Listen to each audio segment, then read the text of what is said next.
Setiap harinya Anda, saya, kita semua menghasilkan 0,75 kg sampah. Tapi sadarkah Anda bahwa kita harus bertanggung jawab atas sampah yang kita hasilkan? Saya, Andini Effendi, bersama Asumsi.co akan mengulik sampah plastik, ancaman atau oportunitas.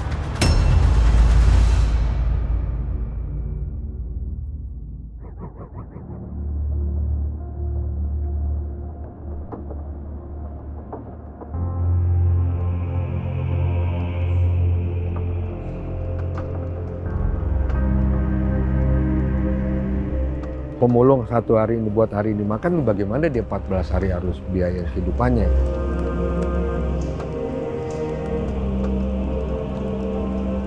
Sebagai pengepul nomor satu utama pandemi COVID-19 ini turun total lah jauh dibandingkan sebelum pandemi, Bu.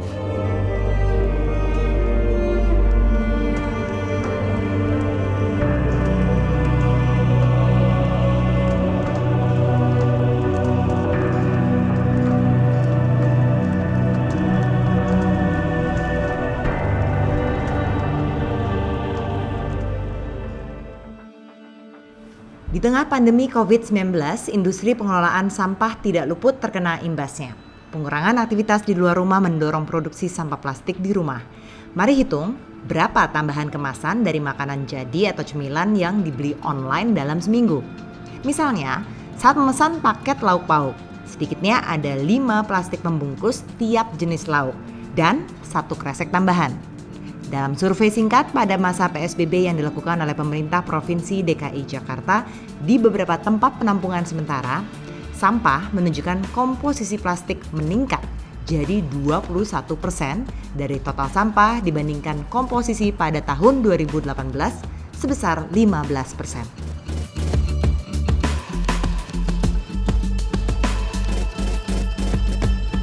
Saya Andini Effendi. Saya berada di TPST Bantar Gebang dan yang Anda lihat, orang-orang itu adalah garda terdepan dari industri daur ulang. Kita akan melihat bagaimana kehidupan para pemulung ini di masa pandemi.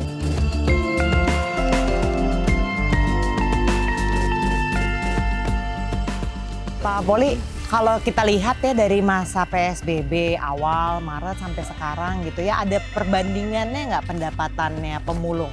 Oh iya, ada perbandingannya. Kalau pas saat Maret, April, Mei itu kan kena PSBB sangat ketat. Ya di sekitar 7.000 sampai 10.000 per harinya. Oh sekarang ya agak naik karena pabrik buka di sekitar 75-an lah. Pemulung ini disebut ada ujung tombaknya industri daur ulang dan pabrik daur ulang. Baik, dan itu berapa banyak Pak jumlah pemulung kalau kita ngomongin Bantar Gebang aja? Kalau di Bantar Gebang ada 6.000. Di Jabodetabek? Di Jabodetabek kurang lebih ada 35.000. Dan total di Indonesia? 3,7 juta. Kalau pemulung yang diambil semuanya yang sifatnya bisa didaur ulang, ya ada kertas, botol pen, botol sampo, plastik, kresek, kardus. Jadi yang menghargain angka itu siapa? Ini kan ada kalau pemulung yang punya bosnya ya yang jelas ya para pengepul atau pelapak. Nah itu kenapa harganya bisa turun banget? Ya karena pada saat COVID itu pabrik tutup sehingga para pelapak ini harus membiayain para pemulung dengan harga yang turun juga. Jadi pada bulan itu barang-barang daur ulang numpuk di para pelapak. Jadi sampahnya sebenarnya tetap banyak, tapi numpuk di pelapak karena pabrik nggak mau ambil. Nah setelah mulai buka ini apakah jadi normal lagi nggak tuh harganya? Ya nggak juga sih Mbak, karena ada pabrik ini dibatasi itu juga harga turun. Nah sebelum pada tantangan COVID yang ada di Indonesia, sebenarnya kita kena krisis ekonomi. Karena biji ori ini harganya turun sehingga harga daur ulang juga ikut turun.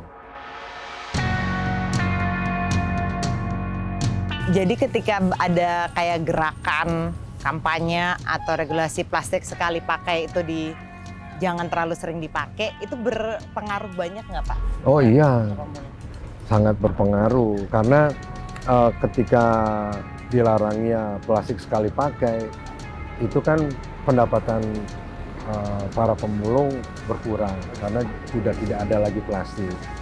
Sehingga ini yang jadi beban kita supaya pemerintah bisa mendengar suara jeritan kita para pemulung di Indonesia.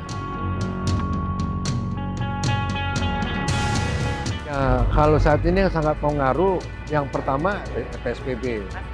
PSBB, karena PSBB ini satu aturan nggak boleh. Itu juga banyak pabrik yang berusaha 14 hari tutup. Kalau 14 hari tutup, sedangkan satu hari ini, pemulung satu hari ini buat hari ini makan, bagaimana dia 14 hari harus biaya kehidupannya.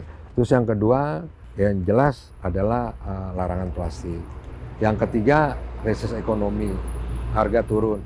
Kalau di dunia daur ulang para pemulung turun naik harga itu lumrah karena bukan kejadiannya krisis ekonomi pada saat ini, tahun sebelum-sebelumnya juga kita agak turun naik. Tapi yang sangat mempengaruhi PSBB dengan COVID.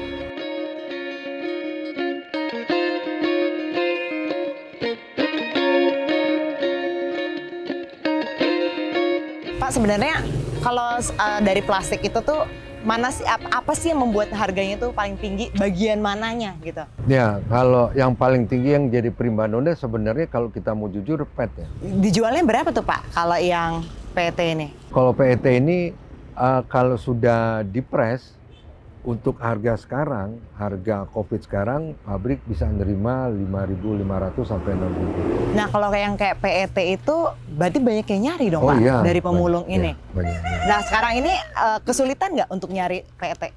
Ya, kalau sekarang kalau di Jakarta mereka biasa dapat 5 sampai 10 kilo per hari, sekarang bisa 3 kilo sampai 5 kilo.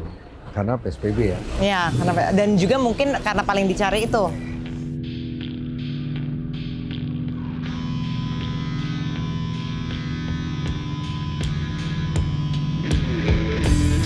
Seseorang yang juga berkepentingan dalam mengelola sampah plastik kemasan setelah dikumpulkan oleh pemulung adalah pengepul. Kami akan bertemu dengan salah satu pengepul yang berdomisili di sekitar Bantar Gebang untuk mengetahui bagaimana nasib mereka di tengah pandemi.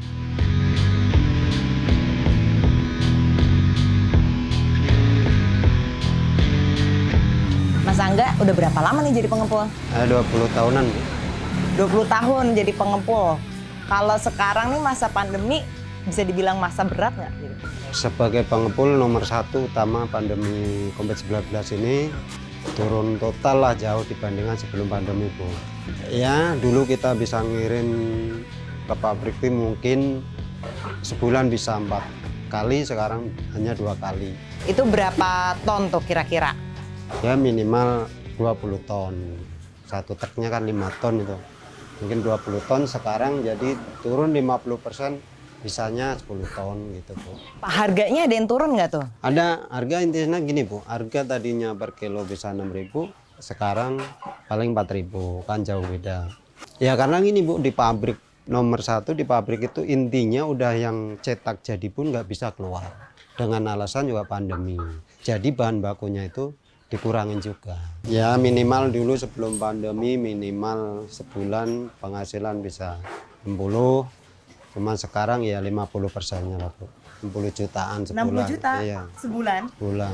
Sekarang jadi 50%-nya, 30 jutaan. Itu belum dibagi-bagi, anak buah itu kotor istilahnya. Ya kalau sampah itu terutama sebenarnya ada harganya, Bu. Kadang orang itu melihat sebelah mata, kerja di sampah itu bau intinya gitu. Cuman bagi yang pemulung udah terbiasa, sampah itu sangat bernilai besar harganya itu. Hampir setiap kota besar sebenarnya memiliki bank sampah, termasuk di ibu kota Jakarta. Kami menuju bank sampah yang bekerja efektif di Jakarta Barat untuk mengetahui cara kerja mereka dan bagaimana warga aktif ikut serta mengelola sampah. Bank Sampah Satu Hati ini adalah salah satu bank sampah yang ada di DKI Jakarta. Saya pengen tahu bagaimana pandemi ini mempengaruhi bank sampah ini dan sebenarnya cara kerja bank sampah sendiri itu seperti apa sih?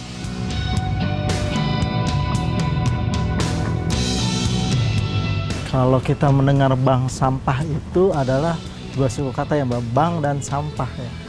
Jadi kalau mindset masyarakat itu kan sampah itu sesuatu yang nggak berguna lagi ya.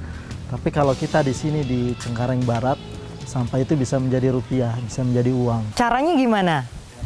Oke, jadi kalau masyarakat itu biasanya mungkin sampah-sampah dapurnya atau terus sampah-sampah anorganiknya seperti kertas, botol, plastik dan lain sebagainya biasanya kan dibuang.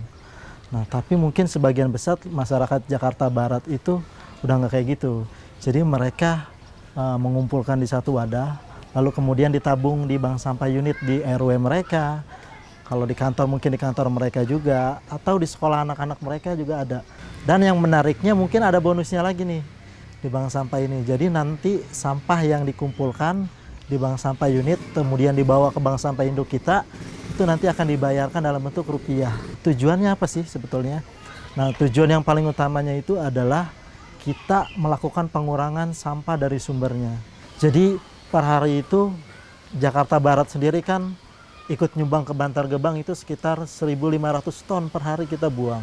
Nah, dengan adanya bank sampah induk ini, data kami untuk bank sampah induk ini kita sekitar antara 12 sampai 20 ton kita kurangin per hari. Artinya 12 sampai 20 ton itu nggak ke Bantar Gebang, tapi didaur ulang di bank sampah induk kami. Nah, dengan total rupiahnya itu antara 10 sampai dengan 20 juta per hari perputarannya. 10 sampai 20 juta Iya, per hari? Itu kita bayarin ke masyarakat, kita beli sampah. Wow, saya lihat tuh kan banyak banget nih botol kemasan yang plastik itu. Nah, itu apakah memang dicari tuh oleh industri? Ya, jadi ada salah satu vendor kami memang dia khusus mengambil botol plastik. Mungkin di mereka juga ada aturannya, jadi mereka harus membeli sampah plastik mereka kembali. Nah, mereka mengambil nih rutin. Jadi mereka siap membeli dengan harga yang lumayan tinggi sih, saya bilang. Berapa tuh? Jadi dalam kondisi bersihnya itu botol ya, yang jenis botol plastik itu sekitar antara 4.500 sampai dengan 5.000. Tutupnya nanti ada beda lagi harganya, bisa sampai 3.000 atau 3.500. Itu siapa Pak yang beli? Jadi mereka membeli itu nanti untuk dibuat kembali menjadi biji plastik. Ada juga nanti akan dibuat produk kembali. Nah, biji plastik ini nanti akan dibeli lagi oleh produsen-produsen, misalkan dari produsen buat spare part motor, nanti dicetak lagi tuh bijinya. Dari produsen buat bikin furnitur plastik. Nah, Itu biji PET itu? Iya, betul. Itu jadi sininya nggak dicacah, nggak diolah? Kita hanya tahap pengepresan aja. Kemudian semenjak pandemi ini gimana tuh? Ya lumayan maksudnya menurun lah. Jadi bisa 50% ya. Tadinya misalkan sehari antara 28 sampai dengan 20 ton. Nah, ini paling antara 4 sampai 8 ton per hari. Itu karena sampahnya nggak diambil atau nggak ada yang datang ke bank sampah? Yang pertama mungkin salah satu faktornya interaksi di masyarakatnya juga mungkin agak dibatasi dengan adanya COVID. Terus juga ada beberapa mungkin pabrik-pabrik yang nggak buka, yang tutup, kayak gitu. Jadi nggak ada permintaan juga dari industri, begitu. Berapa Pak perbandingannya tuh? Sekarang bisa dapat berapa per harinya? Paling kalau dari data yang saya cek itu sekitar antara 4 sampai 8 juta. Dari sebelumnya 20 sampai 20 ya, juta? Bisa sampai 20 juta per hari itu kita beli sampah.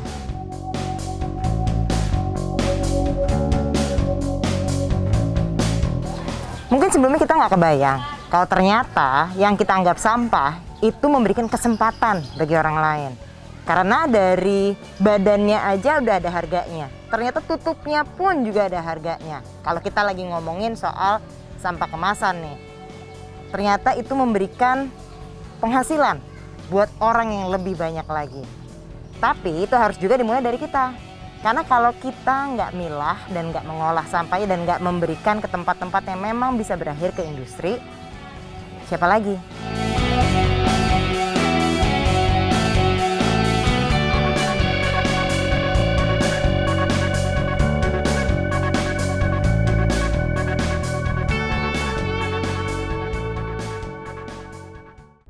Di kehidupan sehari-hari, kita semua bergantung terhadap penggunaan plastik sekali pakai. Kurang terpilah dari rumah tangga, sampah baik itu organik maupun organik, basah dan kering semua dicampur.